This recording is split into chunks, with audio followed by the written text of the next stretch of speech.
प्रिय छात्र छात्राओं, मैं डॉक्टर प्रदीप कुमार गौतम आप सभी के बीच में आज बीए तृतीय वर्ष में आधार पाठ्यक्रम के अंतर्गत इकाई नंबर 1 का पहला जो अध्याय है भवानी प्रसाद मिश्र जी द्वारा रचित सतपुड़ा के घने जंगल, ये जो है आपकी क्या है, कविता है। क्या है?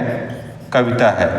तो यह कविता जो है आपके गीत फरोश जो है, इनका जो काव्य संग्रह है जो 1939 ईस्वी में जो है प्रकाशित हुआ था, उस समय उसमें यह जो है कविता संकलित है। अगर हम बात करें आपके सतपुड़ा के घने जंगल, तो यह बहुत ही मार्मिक और एवं प्रकृति चित्रण से युक्त जो है कविता है। अगर हम इसकी बात करें तो यह जो है आपकी कवि ने ऐसे जो है बैतूल शहर के सोन हारी पहाड़, कहाँ पर?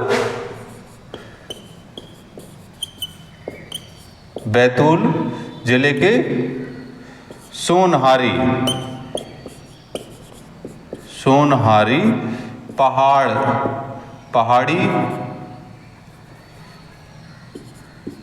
पहाड़ी पर बैठकर जो है इसको क्या किया था, लिखा था इस कविता को। किस कविता को? सतपुड़ा के घने जंगल। यह जो है बीए तृतीय वर्ष के पाठ्यक्रम में बहुत ही महत्वपूर्ण कविता है और इसकी हम लोग व्याख्या देखेंगे और व्याख्या के साथ हमें इसमें कहना क्या चाह रहा है साहित्यकार, रचनाकार क्या कहना चाह रहा है, उसको समझने का प्रयास करेंगे।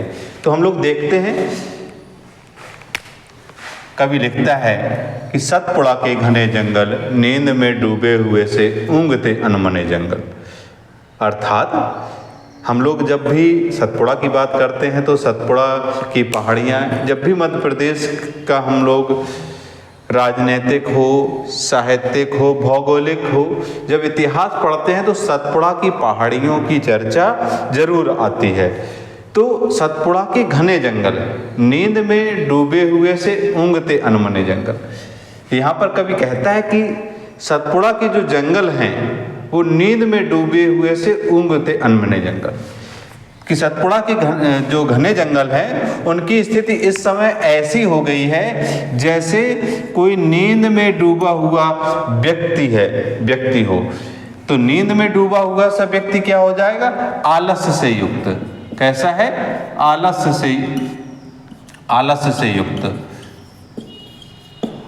से युक्त कोई व्यक्ति है। ऊँघते अनमने जंगल, ऊँघना मतलब आपका जो आप ऊँघना से तात्पर्य है कि वो ना ही स्थिति उसकी जागने में ही है और ना ही वो सोने में, ना वो पूरी तरीके से सोया हुआ है ना जागा हुआ है। यहाँ पर जो साहित्यकार है, वो रचनाकार है, वो कहना क्या चाह रहा है? चूँकि हम जब बात करते हैं इस रचना की तो ये 1939 ईस्वी में जो है प्रकाशित होती है गीत फरोश जो है काव्य संग्रह में। तो 1939 का जो समय था वो किसका था? अंग्रेजी शासन का दौर था। इसका ब्रिटिश राज्य का जो है दौर था, अंग्रेजी शासन का दौर था। और अंग्रेजी शासन में जो है अंग्रेजों के अत्याचार लगातार जो है जनता के ऊपर हो रहा था। हमारे यहाँ की जो धन संपदा है वो पूरी तरीके से लूटी जा रही थी और इसके पश्चात भी जो है हमारे यहाँ की जो आम जनमानस है, जो जनता है, जो बड़े बड़े राजशाही परिवार हैं, वो किसमें थे? नींद में डूबे हुए थे। मतलब उन्हें देश से उनको देखकर ऐसा लगता ही नहीं था कि वो ऊँघ रहे हैं, मतलब वो जाग भी रहे हैं या सो रहे हैं, मतलब वो समाज को जागरूक करने के लिए कुछ कर रहे हैं कि नहीं कर रहे हैं। तो इस तरीके की स्थिति देश में बनी हुई थी। तो यहाँ पर जो रचनाकार है उसने जो है इस कविता का मानवीकरण किया हुआ है। क्या किया है? मानवीकरण किया हुआ है। क्योंकि मानवीकरण से अभिप्राय ये है कि साहित्यकार कविता में लिख कुछ रहा है लेकिन उसका मानवीकरण करके मनुष्य से कहना क्या चाह रहा है। फिर आगे कहते हैं कि झाड़ ऊंचे और नीचे छुप खड़े हैं आंख मीचे, घास चुप है काश चुप है। कि झाड़ ऊंचे और नीचे, कि इसमें इस जो सतपुड़ा के जंगल में है इसमें झाड़ियाँ बहुत ऊंची ऊंची भी हैं और बहुत नीची, मतलब छिछली हुई हैं जमीन में, चुप खड़े हैं आंख नीचे। और वो झाड़ें, वो बड़ी बड़ी झाड़ें किस तरीके से चुप शांत खड़े हुए हैं, और ऐसा लग रहा है जैसे उन्होंने अपनी आंखों को स्वयं ही बंद कर लिया है। आंख नीचे मतलब स्वयं आंखों में पट्टी बांध लिया, स्वयं आंखों को बंद किए हुए हैं। तात्पर्य यहाँ क्या है? तात्पर्य वही है कि यहाँ पर बहुत से लोग ऐसे हैं, झाड़ ऊंचे मतलब ऐसे हैं जो बहुत ऊंचे मतलब उच्च परिवारों के हैं, और नीचे मतलब निम्न परिवारों के हैं। इसके बावजूद उनकी कंडीशन कैसी है? झाड़ क्या करती है? झाड़ हमेशा बड़े बड़े पौधों को नष्ट करने का काम करती है। उसमें बड़े बड़े पौधे जो है, बड़े बड़े जो वृक्ष हैं, जो फलदार वृक्ष हैं, वो पनप नहीं पाते हैं। वो झाड़ ऊंचे और नीचे चुप खड़े हैं आंख नीचे। तो मतलब जो ऊंचे झाड़ हैं या ऊंचे वृक्ष हैं, उनकी भी कंडीशन कैसी है? आंख को जैसे उन्होंने बंद कर लिया हो। घास चुप है, काश चुप है, सन्नाटा पसरा हुआ है। कैसा? घास चुप है, मतलब सन्नाटे की स्थिति। अंग्रेजों का अत्याचार लगातार हो रहा है, इसके बावजूद भी क्या है? सन्नाटा पसरा है। कैसा? घास चुप है। जो घास है वो बिल्कुल शांत है। काश चुप है। काश का मतलब होता है सफ़ेद जो घास है। कैसे तरीके की? सफ़ेद रंग की जो घास, सफ़ेद घास है, वो भी क्या है? एकदम शांत है, मतलब सन्नाटे में है। मूक साल पलाश चुप है। कि मूक साल, जो साल का वृक्ष है वह जो है क्या है? बिल्कुल मूक है। मूक मतलब बिल्कुल मुंह को बंद किए हुए, बिल्कुल शांत है। पलाश चुप है। पलाश का जो वृक्ष है वो भी बिल्कुल चुप है, शांत है। बन सके तो धंसो इनमें, धंस न पाती हवा जिन। ये जंगल किस तरीके के हैं? कहते कि बन सको तो धंसो इनमें, कि अगर आपसे बन सके तो आप क्या करिए? इस जंगल में प्रवेश करने का, धंसने का मतलब प्रवेश करने का प्रयास कीजिए। धंस न पाती हवा जिनमें हवा भी क्या होती है? धंस नहीं पाती, प्रवेश नहीं कर पाती है। सतपुड़ा के घने जंगल, ऊँघते अनमने जंगल। तो यहाँ पर क्या, यहाँ साहित्यकार क्या कहना चाह रहा है, रचनाकार, कि बन सके तो धंसो इनमें, धंस न पाती हवा जिनमें। कि ये जो पूरा का पूरा जो समाज है वो इस तरीके से बहरा और गूंगा हो गया है, इस तरीके से खामोश हो चुका है कि जिसके बीच में जो जागरूक करने वाले लोग हैं, यदि वो भी प्रवेश करना चाहते हैं तो वो उन्हें भी बहुत मशक्कत करनी पड़ेगी समाज को जगाने के लिए, चूँकि ये समाज पूरी तरीके से क्या है? आलस में डूबा हुआ है।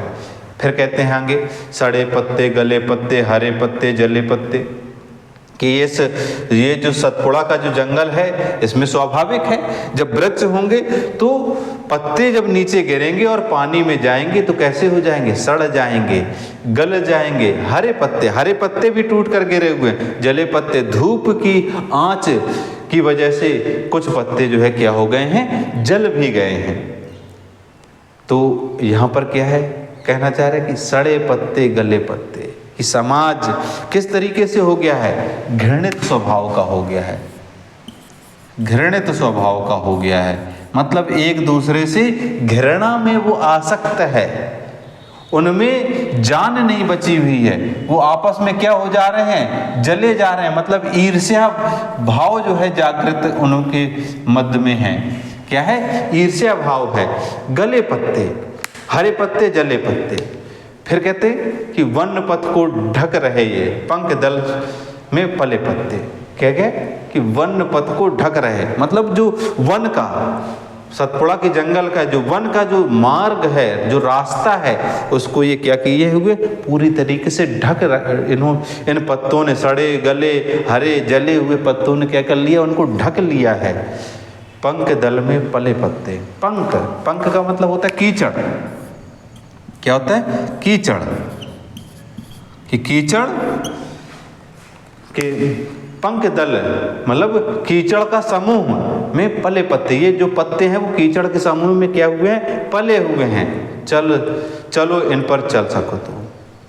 भवानी प्रसाद मिश्र जी सतपुड़ा के जंगल के माध्यम से कहते हैं, चलो इन पर चल सको तो। यदि आप में साहस है आप में हिम्मत है तो इस रास्ते पर आप चलने का प्रयास करो, दलो इनको दल सको तो।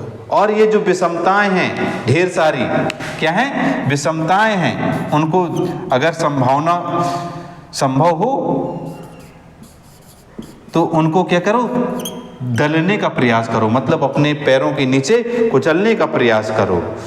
ये घिनौने घने जंगल, क्योंकि ये जो है जो जंगल है ये किस तरीके का है? बहुत ही घिनौने तरीके का है, नींद में डूबे हुए से। यहाँ ये जो जंगल है वो नींद में डूबा हुआ है।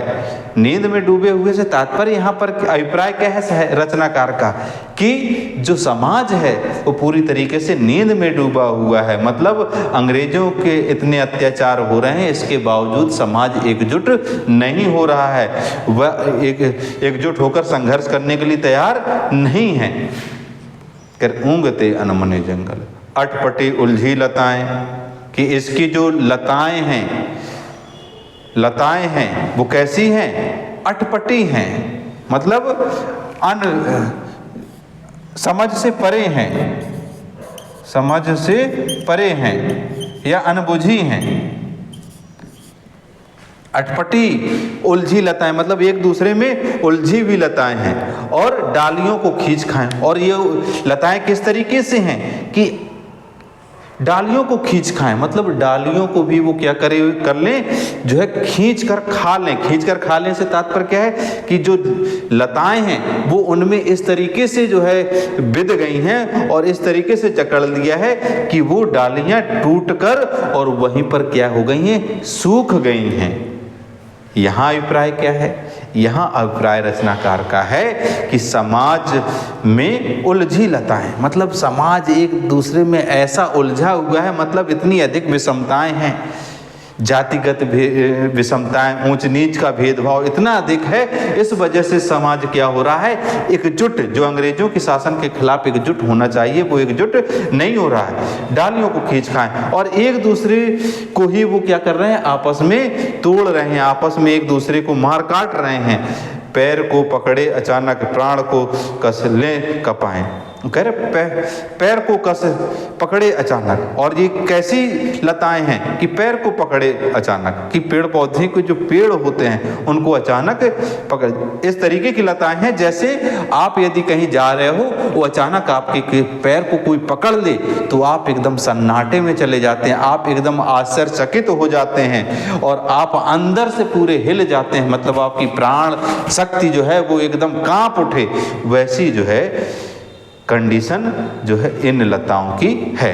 तो इसके आगे ये कविता काफ़ी लंबी है, तो हम लोग यहाँ पर एक बार इसको और समझते हैं, इसके बाद आगे जो है अगले वीडियो में हम इसको पूरा करने का प्रयास करेंगे।